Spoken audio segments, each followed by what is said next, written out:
Hello नमस्कार दोस्तों, उम्मीद करता हूँ सब अच्छे होंगे और अपनी पढ़ाई को बहुत ही बेहतरीन ढंग से आगे बढ़ा रहे होंगे दोस्तों।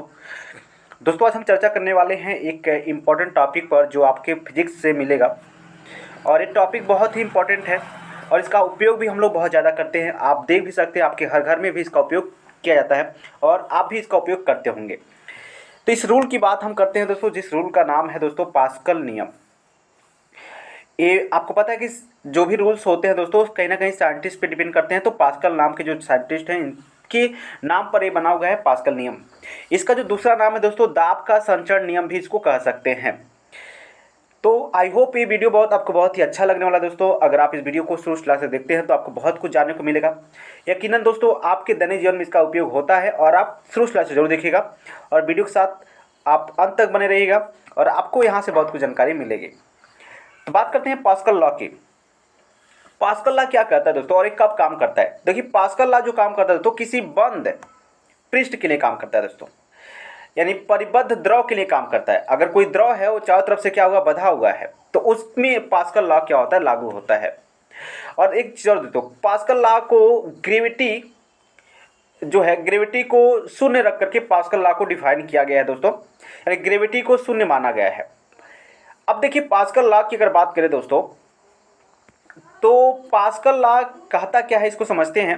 कहता यह है कि बहुत ही सिंपल तरीका है कि अगर कोई द्रव है जो चारों तरफ से बंधा हुआ है, उस पर आप कहीं पर भी अगर थोड़ा सा भी आप क्या करिए, दाब डालिए, थोड़ा सा भी क्या करिए, दाब डालिए। देखो द्रव है तो द्रव के साथ बहुत सारे क्या हैं, अणु हैं दोस्तों, और इस पर आप थोड़ा सा भी दाब डालिए।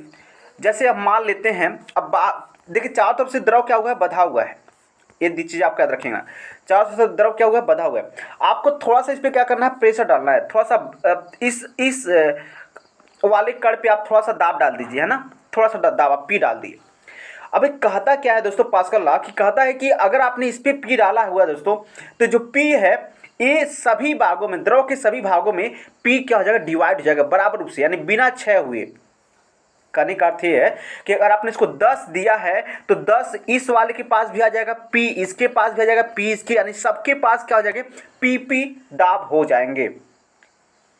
वीडियो आप समझ पा रहे हैं मैं कहना क्या चाहता हूं? मतलब आप जितने भी प्रेशर दिए हैं दोस्तों किसी एक अणु पे, वह जो प्रेशर है डिवाइड हो जाएगा सभी अणुओं पर, बिना इसमें कोई भी त्रुटि नहीं होगा दोस्तों। आपने 10 दिया है तो 10 ही जाएगा, 10 से एक भी कम नहीं हो सकता। ये पास्कल लॉ का कहना है। तो उम्मीद करता हूं पास्कल लॉ बस इतना सा है, आप समझ सकते हैं। क्या कहता है पास्कल लॉ कि अगर किसी परिबद्ध द्रव पर आप दाब डालते हैं, किसी भी भाग पर दाब डालते हैं, तो वह है किसी भी कण पे या किसी भी अणु पे दिया गया जो दाब होता है दोस्तों, वह बिना क्षय हुए सभी द्रव के सभी भागों में क्या होता है, संचरित हो जाता है, नहीं बट जाता है। इसलिए इसको हम बोलते हैं दाब का संचरण नियम बोलते हैं। क्या बोलते हैं हम? दाब का संचरण नियम भी इसे कहते हैं। ठीक है, तो आई होप आप इसको अच्छी तरह से समझ गए होंगे। पास्कल लॉ, दो चीज ध्यान रखना कि पास्कल लॉ लागू कहाँ होता है, तो परिबद्ध द्रव के लिए, यानी जो द्रव हो चारों तरफ से क्या हो, बंधा हुआ हो, कहीं से भी कोई लीकेज ना हो, उस कंडीशन में क्या होता है, रूल्स लागू होगा, अन्यथा ये रूल्स लागू नहीं होगा। ठीक है, तो आई होप पास्कल लॉ आप समझ गए होंगे। अब चलते हैं, देखिए पास्कल लॉ को हम थोड़ा सत्यापित करते हैं। आप चेक कर सकते हैं, आप खुद इसका प्रयोग कर सकते हैं। आपको करना कुछ नहीं है, आगे आइए। पास्कल लॉ को हम क्या करते हैं, इसको सत्यापित करते हैं। देखिए ध्यान से, अब यहां पर देखिए एक गेंद है, मान लीजिए, या कोई भी एक गेंद है जिसमें चार जो है दोस्तों, यहां पर चार आप ऐसे कह सकते हैं, चार कट है इस गेंद में। ठीक है, और यहां पर आप देखें तो यहां से क्या किया जा रहा है, फोर्स दिया जा रहा है इसको, इस वाले भाग से क्या किया जा रहा है, इसको फोर्स किया जा रहा है। और ये जो फोर्स है, अगर इसको F, आप देखिए समझिए, आपके पास एक गेंद है, इसमें चार छिद्र हैं या चार पिस्टल, समझिएगा ध्यान से। इस चारों पिस्टल आप पहले बंद कर दीजिए पानी भर करके। इस पिस्टल को आप बंद कर दीजिए, सभी पिस्टल को, इसको भी बंद कर दीजिए, इसको बंद कर दीजिए, सबको बंद कर दीजिए। उसके बाद समझिए कि इस पूरा जो है वाटर से क्या हुआ, यानी पानी से भरा हुआ है। अब आपको करना क्या है, आपको करना कुछ नहीं है कि एक पिस्टल से जो है आप क्या करिए, एक पिस्टल से यहाँ पर आप क्या करिए, फोर्स यानी दाब डालिए, यानी फोर्स लगाइए, ठीक है, दाब डालिए, इसको दबाइए। और आप देखेंगे क्या कि इसको दबाने के बाद आप इन सभी पिस्टल को, इसको भी खोल दीजिए, इसको भी खोल दीजिए। दबाने के बाद तो आप क्या देखेंगे कि इसके सभी भागों से जितना तेज इधर से पानी आ रहा है उतना तेज इधर से भी आएगा और उतना तेज इधर से भी आएगा, यानी सेम सभी का जो वेग होगा क्या होगा, समान होगा।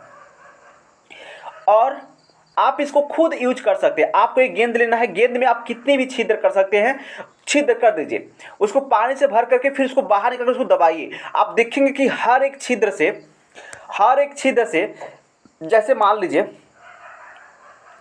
ये आपके पास यहाँ पर देखिए, दूसरा यहाँ पर एक गेंद है आपके पास।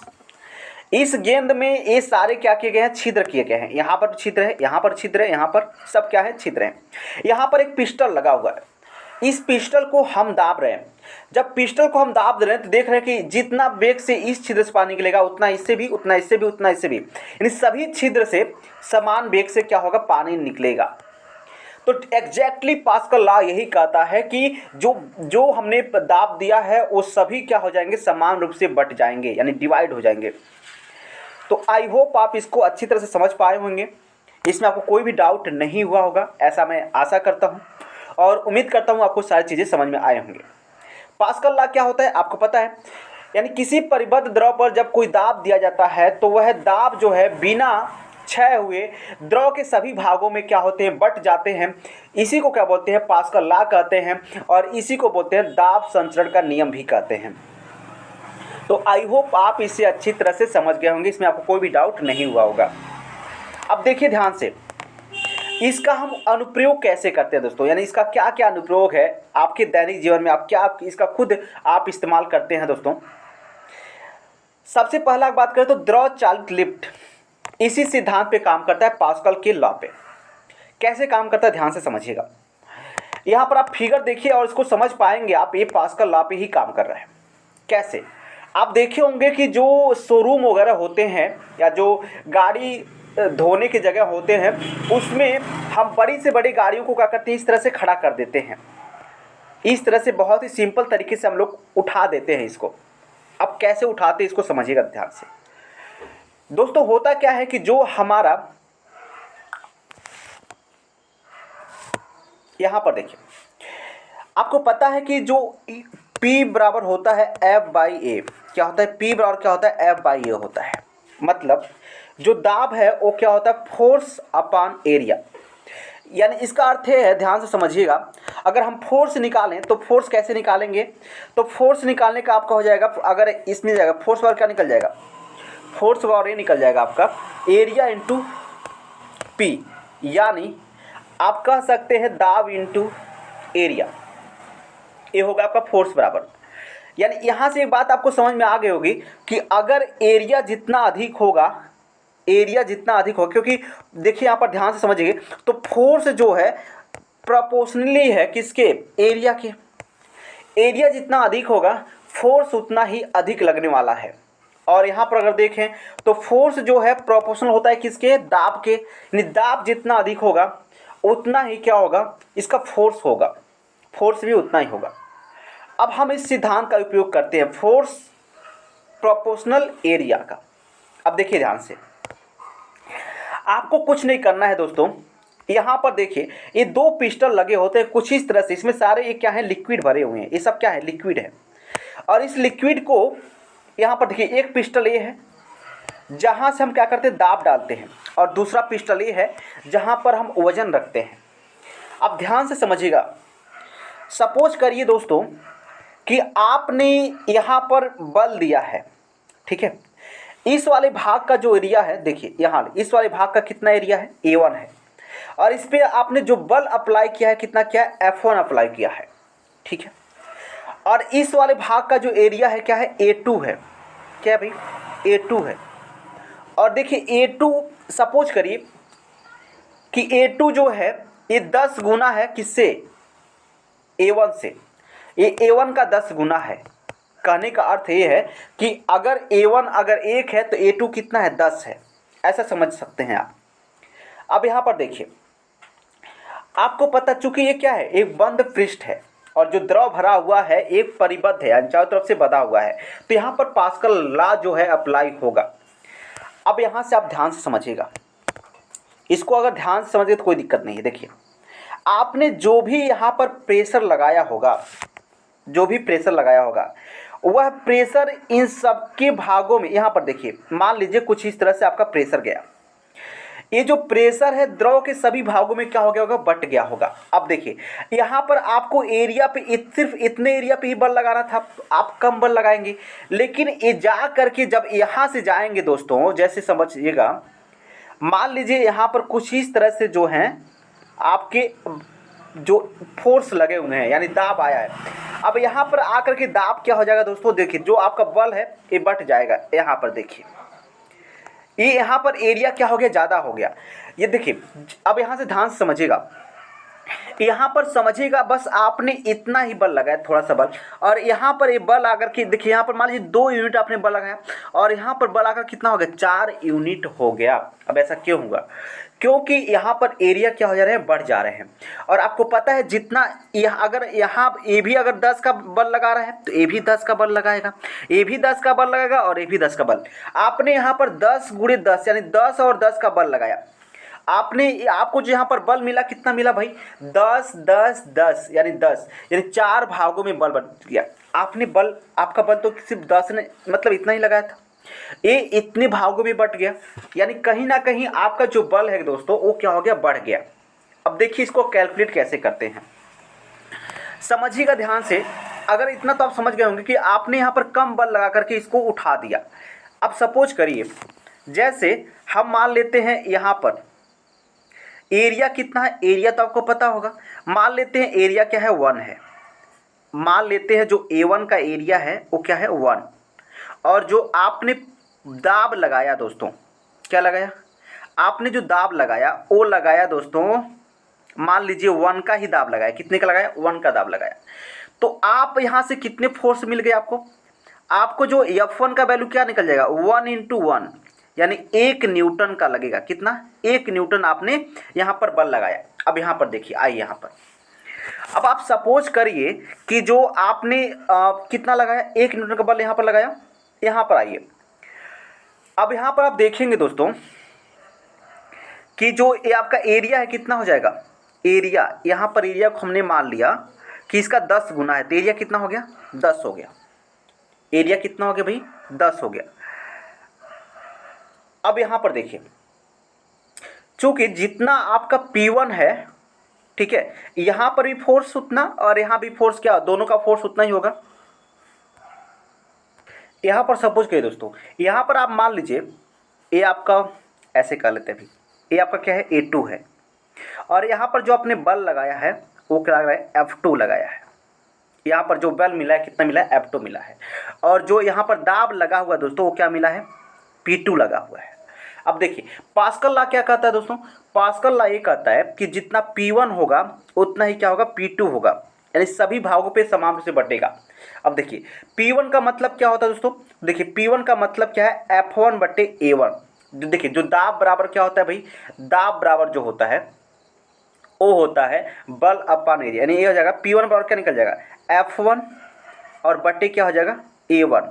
और यहाँ पर देखिए P2 बराबर क्या निकल जाएगा, P2 बराबर निकल जाएगा F2 और बटे क्या हो जाएगा, A2 हो जाएगा। क्या हो जाएगा, F2/A2।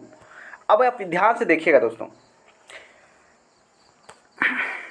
अगर आपको F2 का वैल्यू निकालना है, F2 का वैल्यू, तो F2 का वैल्यू कैसे निकालेंगे, तो F2 का वैल्यू हम निकालेंगे F1, 1 सेकेंड, F1 और A2 का इधर मल्टीप्लाई हो जाएगा और बटे क्या हो जाएगा, A1 हो जाएगा। ठीक है, अब आप ध्यान से समझिए, आपने यहाँ कितना न्यूटन का बल लगाया, सिर्फ 1 न्यूटन का बल लगाया यहाँ पर। ठीक है, यहाँ पर आपको कितना बल मिलेगा, आप ध्यान से समझिएगा। F1 का वैल्यू कितना है, 1 न्यूटन, आपने 1 न्यूटन लगाया, ठीक है, कोई दिक्कत नहीं। A2 का वैल्यू जो है A1 का 10 गुना है, मतलब ये क्या है, 10 है, तो देखिए A1 का क्या हो गया, 10 गुना हो गया, और बटे A1 का मान भी कितना है, 1 ही है। तो यहाँ से आप देखेंगे 10 न्यूटन का आपको बल मिल गया। अब देखिए ध्यान से, आपने बल कितना लगाया, 1 न्यूटन का, आपको बल कितना मिल गया, 10 न्यूटन का। यानी 1 न्यूटन का बल लगा करके आप 10 न्यूटन का बल लगा सकते हैं। तो सोचिए अगर आपने 100 न्यूटन का बल लगाया तो आपको 1000 न्यूटन का बल मिल जाएगा।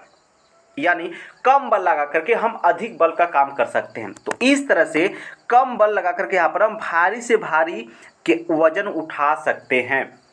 यानी इसी का प्रयोग हम करते हैं दोस्तों किसमें, जो भारी भारी गाड़ियाँ होती हैं दोस्तों, उनको उठाने के लिए आपने शोरूम में देखा होगा, इसका प्रयोग आप करते हैं। इस पे आप देखिए, आपने देखा होगा कि प्रेशर वाली जो टाली होती है दोस्तों, उसमें क्या होता है कि जो आपने देखा होगा जब उसको उठाया जाता है तो कैसे उठाया जाता है, आपको कुछ नहीं किया जाता है। जो उसमें एक पाइप लगी होती है दोस्तों, उस पाइप में भरा होता है दोस्तों द्रव, और द्रव कौन सा होता है आपको पता है, और द्रव उसमें होता है दोस्तों मोबिल। उसमें क्या भरा जाता है, मोबिल भरा गया होता है। और वह क्या करता है, आप देखिए उतना पतला पाइप है दोस्तों। अब देखिए, आप ये देखिएगा कि जहाँ पर उठता है दोस्तों टाली, वह उसमें कितना मोटा पाइप होता है दोस्तों। तो वो क्या होता है, वहाँ पर एरिया क्या होती है, बढ़ जाती है, और एरिया बढ़ने के कारण क्या होता है, आपका जो बल होता है क्या होता है, बढ़ जाता है। तो उम्मीद करता हूँ ये आपको अच्छी तरह से समझ में आ गए होंगे। चलिए फिर आगे बढ़ते हैं और अगला देखते हैं। इसका एक और उपयोग देखते हैं दोस्तों। आपको जो ब्रेक लगाते हैं, जैसे ब्रेक कैसे लगता है, ब्रेक की अगर बात करें दोस्तों, यहाँ पर देखिए ध्यान से समझिएगा। आप कुछ इस तरह से ब्रेक लगाते हैं, द्रव चालित ब्रेक, इसको हाइड्रोलिक ब्रेक भी कहते हैं। यहाँ पर देखिए आप जो कुछ इस तरह से ब्रेक लगाते हैं, कैसे, आप यहाँ पर क्या करते हैं दोस्तों, यहाँ पर बल लगाते हैं, पैर से दबाते हैं। अब देखिए इसमें सब क्या भरे हुए हैं, लिक्विड भरे हुए हैं। ये लिक्विड यहाँ जाता है दोस्तों, और ये लिक्विड इस वाले से इधर भी आता है दोस्तों, और यहाँ से इधर बढ़ जाता है। आपको पता है पास्कल का रूल क्या है, जितना बल आप यहाँ लगाए होंगे उतना ही बल इसमें भी होगा और उतना ही दाब इसमें भी आ जाएगा। अब होता क्या है दोस्तों, अब ध्यान से समझिएगा, ये दोनों ओर यहाँ पर देखिए, ये ब्रेक शूल है और ये ब्रेक शूल है। जब आप इसको दाबते हैं दोस्तों, तो ये दोनों क्या करते हैं, इस पर बल लगाते हैं। क्या लगाते हैं, बल लगाते हैं, और आपके पहियों को क्या करते हैं, दाब देते हैं।